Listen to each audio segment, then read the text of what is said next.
Alright, morning mga ka-jeg. At maaga pa, no? So, hindi pa ganun kahaba yung pila. And then meron tayong bisita. Saan ka galing, sir? Bicol, sir. Bicol, no? Saan sa Bicol? Sorsogon. Sorsogon.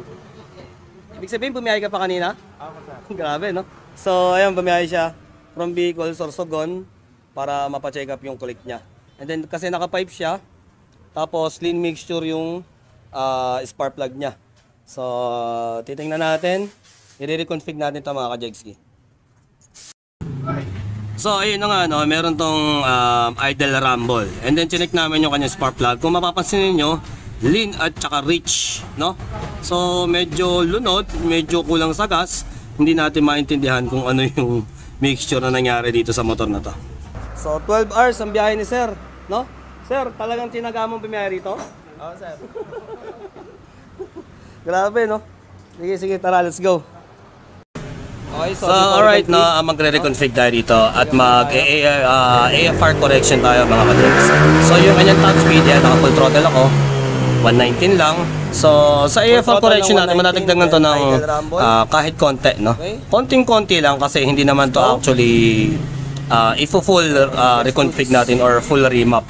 Mag-AFR correction lang tayo para sa kanyang idle rumble. Alright? So, ngayon, flashing na tayo. Siyempre, gamit natin ang ating IMM Tech. Yan, di ba? So, konting tiyaga lang, flashing. All stock naman kasi yung makina, kaya hindi ko masyadong pinalakas. So, sakto lang sa AFR. Dagdag lang tayo, ginawa lang natin responsive yung kanyang motor. At ito na nga, after flashing, monitoring tayo ng kanyang AFR. So, decelerate, nag-lean, 16. Then, ito yung takbo niya, 14, 12 to 10. Right? So, saan na yan? Nagre-range siya siguro ng 7 to 8,000 RPM. Okay? So, monitoring, decelerate, lean. Normal po na mag-lean ang ating decelerate. And then, ito nga pala yung ginawa kong tune sa kanyang motor, no?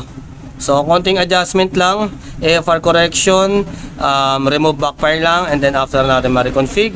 So, madadagdagan ng konting power yan. Konti lang, yan, di ba? So, nadagdagan siya. Actually, half throttle lang yan. Hindi ko pa full throttle. Kapag full throttle natin, siguro mga 140 at kapag nasa lupa, kaya niya tamakbo ng 110 or 115, no? Kapag siya ay nasa lupa, tumatakbo. So, ngayon, check natin kung may backfire pa ba itong motor ni sir at kung nasolve na ba natin yung kanyang idle rumble. Brut. And then monitor tayo ng kanyang engine speed, yung idle, no? So okay na, 14, 15. Yan.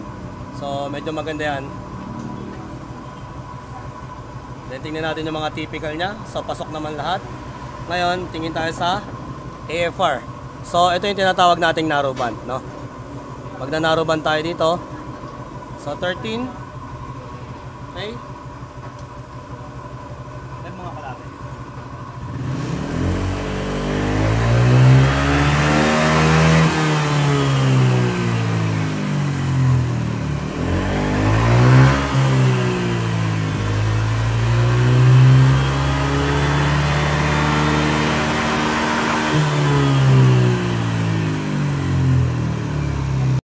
Okay, so monitoring ulit tayo, yan. So, ang importante sa akin dito is yung AFR, no?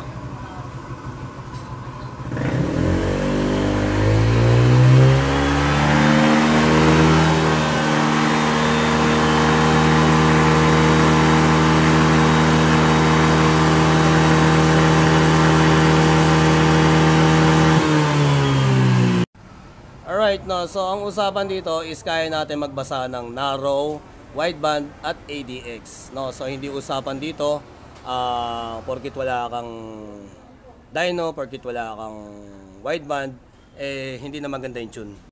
So masasabi natin magaling ang isang tuner kung kaya niya mag-bass through narrow at wideband, no? Kahit narrow lang yung gamit niya, naitotono niya ng maayos kapag nag-reading tayo sa wideband.